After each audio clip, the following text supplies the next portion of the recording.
इंदौर में देवी अहिल्याबाई विश्वविद्यालय के तक्षशिला कैंपस में माता अहिल्या के जीवन को याद किया गया। पद्म विभूषण पूर्व राज्यसभा सदस्य डॉक्टर सोनल मान सिंह ने कहा कि आज की पीढ़ी के लिए अहिल्याबाई ज्वलंत उदाहरण हैं, जिन्होंने बहुत कुछ खोने के बाद भी अपने दुखों को अपनी ताकत बनाकर कदम आगे बढ़ाया। देखिए ये खास रिपोर्ट। मां अहिल्या त्रिशताब्दी जन्म जयंती वर्ष डीएवीवी के तक्षशिला परिसर में हुआ आयोजन। मां अहिल्या के जीवन और सिद्धांतों को किया याद। पद्म विभूषण डॉक्टर सोनल मान सिंह ने युवाओं को किया मोटिवेट। देवी अहिल्याबाई होलकर के त्रिशताब्दी जन्म जयंती वर्ष के मौके पर खंडवा रोड स्थित डीएवीवी कैंपस के तक्षशिला परिसर में कार्यक्रम आयोजित किया गया, जिसमें मुख्य वक्ता पद्म विभूषण पूर्व राज्यसभा सदस्य डॉक्टर सोनल मान सिंह ने माता अहिल्या के जीवन पर प्रकाश डालते हुए युवा पीढ़ी को सकारात्मक संदेश दिया। उन्होंने कहा कि मां अहिल्याबाई की जीवन यात्रा आज की पीढ़ी के लिए ज्वलंत उदाहरण है। आज की पीढ़ी डिप्रेशन में आ जाती है, लेकिन मां अहिल्या ने बहुत कुछ खोया, लेकिन वो अकेली नहीं थी। उन्होंने अपने दुख को अपनी शक्ति बनाई और कदम आगे बढ़ाया। आज के दौर में उनके चरित्र से सीखना है। अभी आपने पुण्य श्लोक का श्लोक सुना, मैंने तत्काल अब ये लिखा है, पहले मैं वो पढ़ दूं। वैसे देखिए, ये कोई जेंडर की मारामारी नहीं है, लेकिन मैंने सोचा, एक क्षण में सोचा, किसी पुरुष ने ही ये श्लोक लिखा है, चारों नाम पुरुषों के हैं। एक बात है,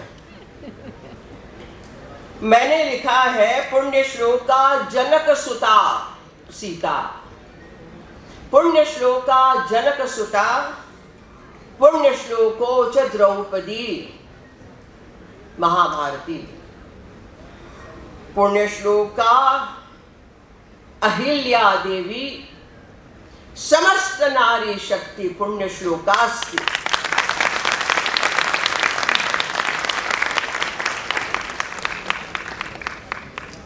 इतना जो मैंने अभी तक सुना है, पिछले 1.25 घंटे में इतनी सुंदर फिल्म देखी, मैंने सोचा कि अब कहने को बाकी क्या है। न दसा कला न सा विद्या, कोई कला की ऐसी विधि नहीं है और कोई ऐसी विद्या नहीं है।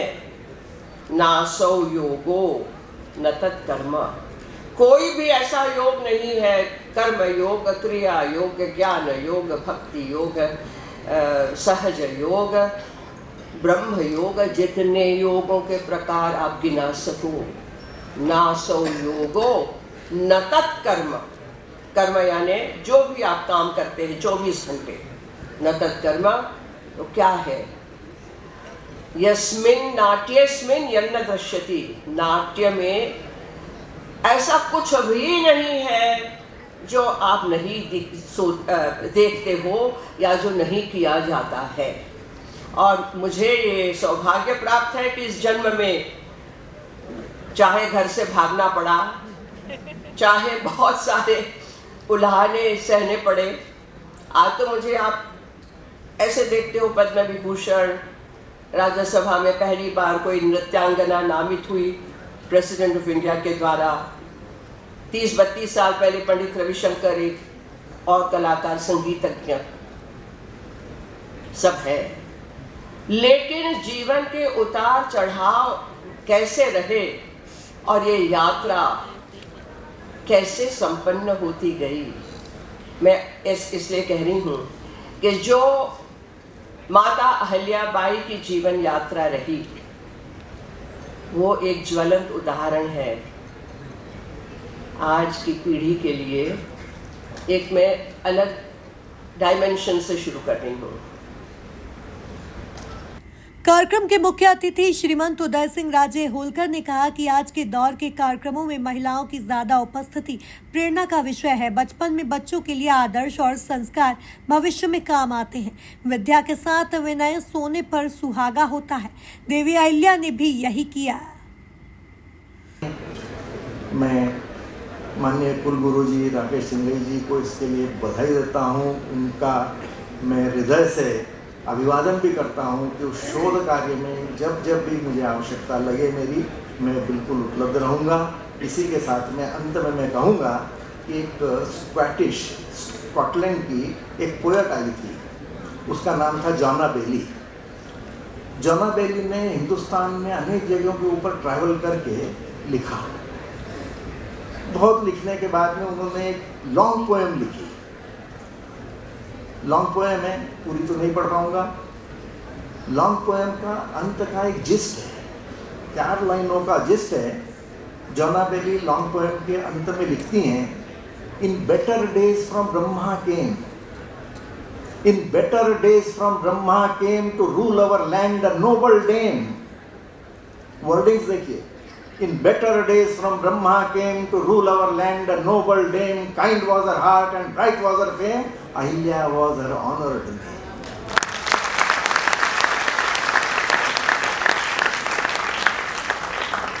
इतना ही कहते हुए मैं पुनः पुण्य श्लोका अहिल्या देवी को नमन करते हुए, समय काफ़ी हो जाएगा, पुण्य श्लोका भी जो उपाधि मिली है उसका भी एक चरित्र है, वर्णन करेंगे। इतना ही कहते हुए मैं अपनी वाणी को विराम देता हूँ।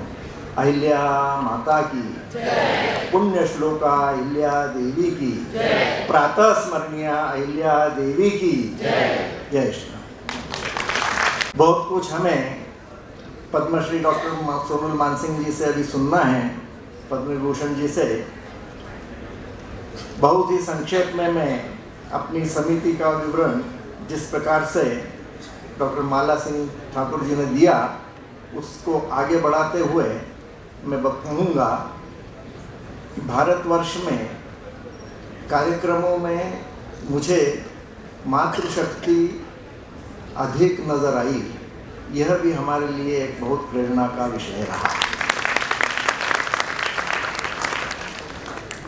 50% से अधिक की संख्या मातृशक्ति की है एवं मातृशक्ति से जो हमें प्रेरणा और जो हमारे ऊपर आदर्श और जो आते हैं वो बच्चों को पूरे जीवन तक काम आते हैं। उनके बताए हुए रास्ते बचपन में जो दिए जाते हैं वो बच्चों को आगे आने वाले समय तक याद रहते हैं। आज आप यहाँ उपस्थित सभी जो छात्रगण हैं वो विविध संकायों में अपनी अपनी पढ़ाई कर रहे हैं एवं उपाधियाँ प्राप्त करेंगे। मैं उन्हीं के लिए एक हल्का सा डायरेक्शन तो नहीं कहूँगा, एक इशारा देता हूँ। विद्या प्राप्ति होना चाहिए, विद्या एक अलंकरण है,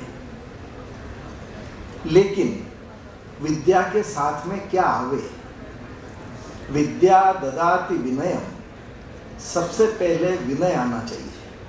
विद्या के साथ में विनय सोने पर सुहागा होता है, उसी को आगे ले जाते हुए विनयाद्याति पात्रता। विद्या और विनय आने पर आप पात्र बनते हैं। पात्रत्वा धनम आपनोति, इससे आप धनार्जन कर सकते हैं और धनात् धर्मम ततः। विशिष्ट अतिथि लोकमाता अहिल्याबाई होलकर त्रिशताब्दी समारोह समिति की राष्ट्रीय सचिव समाज सेवी डॉक्टर माला सिंह ठाकुर ने कहा कि अहिल्या माता के लिए जाति सिर्फ शौर्य थी। उन्होंने स्वभाषा के लिए काम किया, उर्दू और फारसी शब्दों को बदलकर अपना शासन चलाया। विश्व जिस रूप में भारत के लिए महिलाओं की स्थिति दिखाता है, वास्तव में भारतीय स्त्री का प्रतिमान लोकमाता अहिल्याबाई होलकर है। उन्होंने अपने कुटुंब के साथ स्वभाषी, स्वदेशी, स्वावलंबन और स्वजन की चिंता की। पुण्य जीवन के विषय में बताया जाए, संस्कार, संस्कृति, परंपरा से आज की पीढ़ी को जोड़ा जाए, उसके लिए आप लगातार प्रवास कर रही हैं। ये जो समिति है लोकमाता अहिल्याबाई होलकर त्रिशताब्दी समारोह समिति, अहिल्या माता का जो पूरा जीवन है वो पंच परिवर्तन पर आधारित हम सभी को दिखाई देता है। कैसे लोकमाता ने सामाजिक समरसता को अपने जीवन में अपना करके पूरा जो संपूर्ण समाज है, कोई भी छोटा बड़ा ऊंचा नीचा नहीं है, कहीं भी जाति नहीं है। उनके लिए जाति अगर कुछ था तो वो केवल शौर्य था। जब उन्होंने अपनी बिटिया का विवाह तय किया तो उन्होंने कहा कि शौर्य ही एक पराक्रमी व्यक्ति की जाति होती है। ये उनका जीवन रहा। पर्यावरण संरक्षण के लिए उन्होंने जिस प्रकार से काम किया वो भी आज हम सभी के लिए प्रेरणा है। कैसे स्वभाषा के लिए उन्होंने काम किया, प्रदर्शनी में आप सभी बच्चे जो यहाँ बैठे हैं इसको देखेंगे कि कैसे सभी उर्दू के शब्दों को फारसी के शब्दों को बदल करके मोढ़ी लिपि में और संस्कृतनिष्ठ भाषा में अपना शासन चलाना। पूरा जो अपना शासन है लोक उद्धार के साथ कैसे चलाया जा सकता है, शिवजी को समर्पित करके नागरिक बोध के साथ कैसे उसको चलाया जा सकता है, यह अहिल्या माता ने किया। पूरे वर्ष हमने प्रयास किया है कि विश्व जिस रूप में भारत के लिए महिलाओं की स्थिति को दिखाता है, वास्तव में भारतीय स्त्री का प्रतिमान यदि कोई है तो वो लोकमाता अहिल्याबाई होलकर हैं, जिन्होंने अपने कुटुंब के साथ स्वभाषा, स्वदेशी, स्वावलंबन, स्वजन की चिंता की, पर्यावरण की चिंता की, जितने भी नागरिक हैं उनकी चिंता की। हम सबके लिए आवश्यक है कि स्त्री शताब्दी में हम सब भी संकल्प लें। हमारा सौभाग्य है कि हम अहिल्या नगरी के रहने वाले हैं। डीएवीवी कुलगुरु डॉक्टर राकेश सिंघई ने कार्यक्रम की अध्यक्षता करते हुए कहा कि देवी अहिल्या के एक हाथ में शिवलिंग को देखते हैं तो दूसरी तरफ हाथ में तलवार देखते हैं। यदि एक तरफ रक्षा का प्रण है तो दूसरी तरफ संस्कारों का प्रण है। उन्होंने कहा कि यह शोध करना बहुत जरूरी है कि अहिल्या माता ने आधिकारिक, प्रशासनिक और सामाजिक रूप से किन चीजों का रोपण किया कि आज हमारा इतना सशक्त समाज हमारा बन गया। बस है कि हम जिस नाम को लेके चलते हैं उस नाम को सार्थक करते हुए देवी अहिल्याबाई की एक स्मृति का जागरण करने हेतु हमने ये कार्यक्रम का आयोजन किया हुआ है। मुझे बड़ी खुशी है कि हमारे बीच श्रीमंत उदय राजे जी हैं, जिनको हम लोगों ने संपर्क करके उनसे अनुरोध किया कि उस समय के राजघराने की कुछ वस्तुएं यदि हमें प्रदर्शन के लिए मिल जाए तो हमारा जुड़ाव कुछ और संवेदनशीलता से देवी अहिल्या से जुड़ने जाएगा।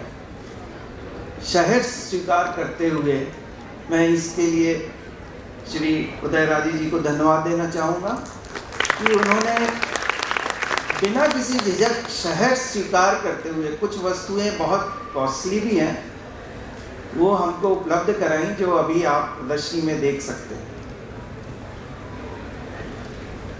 यदि हम देवी अहिल्या के हाथों में शिवलिंग को देखते हैं तो वहीं हम उनकी तलवार को भी देखेंगे। अभी यदि एक तरफ हमारी रक्षा का प्रण है उनके मन में तो दूसरी तरफ हमारे संस्कारों का भी प्रण है उनके मन में, और वही संस्कारों का प्रमाण है कि आज हम उनके नाम को याद करते हैं और उनकी बड़ी सूक्ष्म, जिसकी चूँकि ये विश्वविद्यालय है तो मुझे लगता है कि हमारे विश्वविद्यालय में अहिल्याबाई होलकर के नाम पर एक शोध पीठ भी है।